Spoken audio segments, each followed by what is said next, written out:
Everyone is selling you a way to optimize your life, how to start your mornings, cold plunges, journaling, biohacking, you name it. But what if we have been optimizing the wrong thing?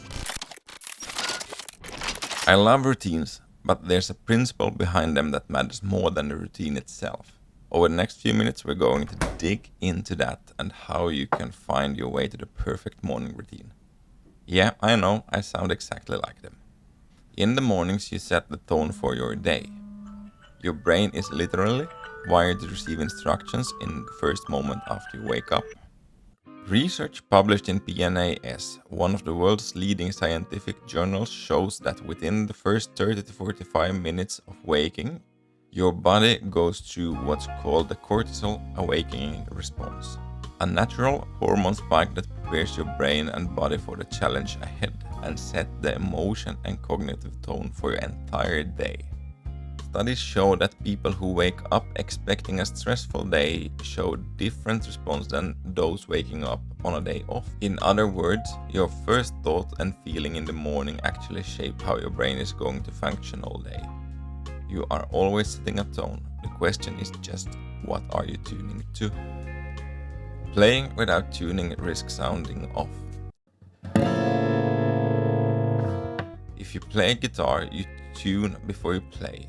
Doesn't matter how skilled you are, if the instrument is off, the music will suffer. So what's the best thing to tune to in the morning?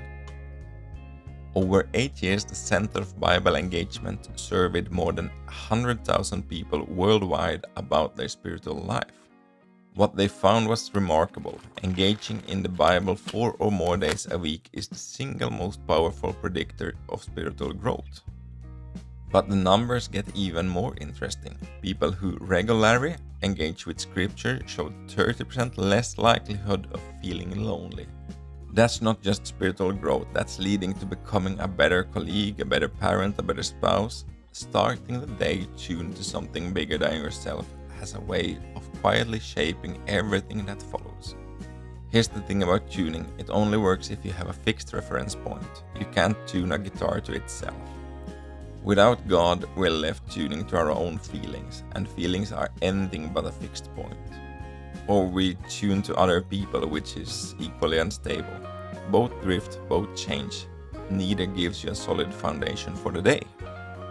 But when you start the day tuned to something unchanging, something outside of yourself, it changes how you move through the world. And here's what I've noticed. When someone is genuinely tuned, other people stop and listen. There is something in the melody that catches their attention. You don't have to say a word about faith, the music does it for you. So here's a concrete tips. Start small, you don't need a 45-minute quiet time to begin with, especially if you haven't had one before. Open up your Bible before you open up your phone, even for 5 minutes. Find a rhythm that works for you, and sometimes it's a full chapter and sometimes it's a single verse. Start simple and find your way forward. If you want discussion material around prayer, the Bible, faith, and so on, I've got good news for you. It's all available for free at SmallGroupCorner.com, link in the description. And here's the best part. An invitation to start, continue, or end your day in prayer.